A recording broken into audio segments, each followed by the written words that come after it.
What if I told you that some footballers in 2025 are making more money off the pitch than on it? And no, I'm not talking about boot deals or Insta posts of them flexing protein shakes.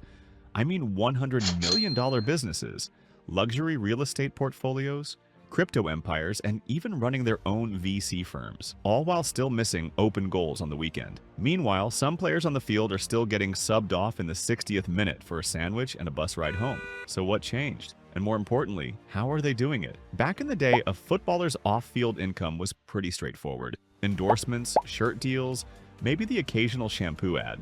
Brand plus face equals money. Simple, but it also meant you were only as good as your fame. Break your leg? Career stalls? Transfer to a team no one watches unless they're bored and the Wi-Fi's down? Psh! Your income dropped faster than Arsenal in April. Let's rewind to the era of legends. Think David Beckham launching colognes and modeling long before he hung up his boots. Or George Best, the original football celebrity, who once said, "I spent a lot of money on booze, birds, and fast cars. The rest I just squandered." Icons like Pelé were doing Pepsi ads in the 70s. Diego Maradona was selling shirts, even if half the proceeds mysteriously vanished. Back then, you needed a manager. Now, you need a media team, a crypto wallet, and a crash course in venture capital. Fast forward to 2025, and the smartest footballers have flipped the script. They're not just athletes, they're CEOs. Meet the new playbook. Start a YouTube channel. Talk football, fitness, and mindset. Grow to 2 million subscribers. Launch a fashion brand. Tap into Gen Z, leverage fan base. Buy a stake in a startup. Sit courtside at tech summits like it's nothing. Build a real estate empire. Dubai, Miami, Marbella. If it ends in A, they're buying it. Invest in NFTs, Web3 projects, or gaming companies. Football isn't just a job anymore, it's a marketing funnel. The pitch builds the audience. The audience builds the business. Let's talk examples. Gerard Piqué didn't just play for Barca. He built Cosmos, a $100 million plus sports media company. As you can imagine, pretty crazy. Bought tennis rights, made documentaries, even launched a football league, just casually reinventing sports media while rocking a blazer. Cristiano Ronaldo? While defenders try to stop him, he's signing lifetime deals with Nike, launching gyms, fragrances, and hotels. Because why not smell like a goal and sleep like a champion? Hector Bellerin invested in sustainable fashion brands before it was cool. Andres Iniesta owns a winery. A winery. The man went from dribbling past legends to pairing Merlot with charcuterie boards, and younger players now, starting YouTube channels, Twitch streaming, and launching fitness apps. Imagine getting megged by a guy who uploads Pilates tutorials between matches. And then there's Lamine Yamal. At just 17, the kid is being marketed like he's a billion-dollar franchise. Every tournament, every promo, every spotlight, Yamal is there. While he's tearing it up for club and country, he's also amassing millions of followers across platforms, which opens the doors to brand deals, partnerships, and digital leverage. Most players twice his age haven't figured out.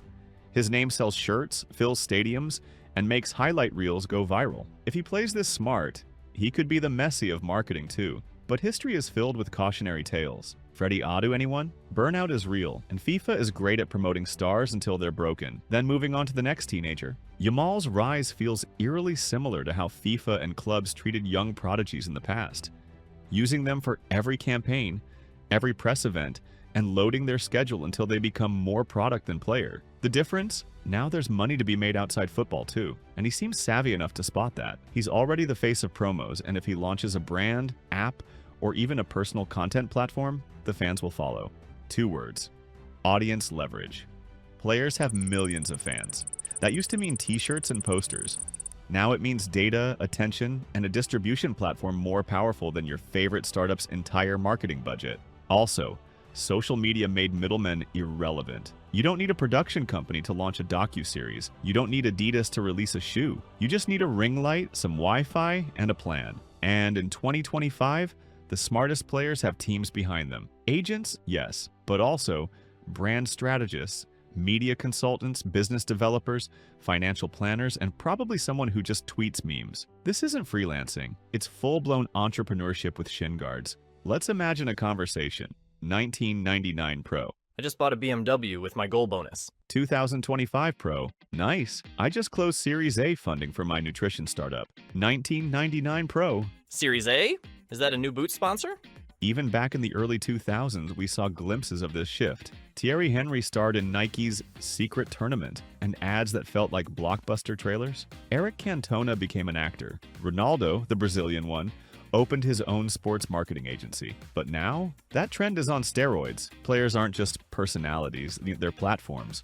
Still, for every baller-turned-business mogul, there's one who thought launching a banana-flavored protein water brand was a good idea. Spoiler, it wasn't.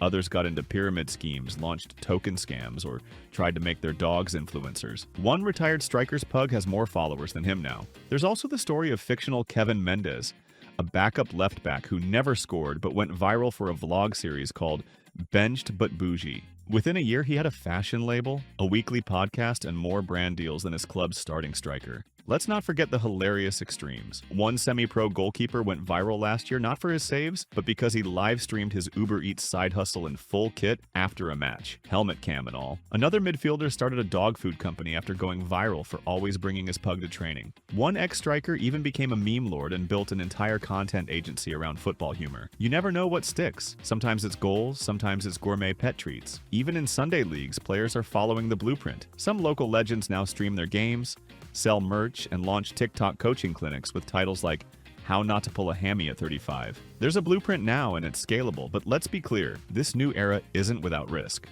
For every millionaire with a brand deal, there's a player who got scammed into launching a dodgy crypto coin or lost half their savings investing in AI-powered shin pads. Some go all in too fast, some burn out trying to do too much, and when the fame fades, there's no app for that. In 2025, the ball doesn't stop at the final whistle. For today's smartest footballers, the game is just beginning when the match ends. The question is, who will build a legacy off the pitch? And who will fade when the cheers stop? Because these days, footballers don't just play the game, they run it, preferably in designer suits and limited edition sneakers. And if you're still just measuring their worth by goals scored, you're missing the bigger goal entirely.